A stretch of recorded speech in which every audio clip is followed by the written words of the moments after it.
1996 8வது மாநில மாநாடு, 2006 9வது மாநில மாநாடு, 2014 10வது மாநில மாநாடு, 2021 11வது மாநில மாநாடு, இதோ இப்போ 12வது மாநில மாநாடு.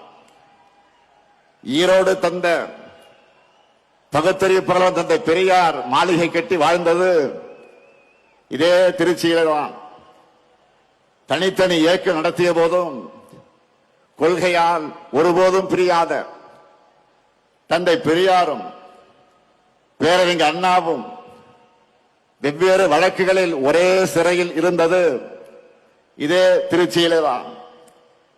ரயில்வே சந்திப்பின் ஒரு முனையில் தந்தை பெரியாரும் மறுமுனையில்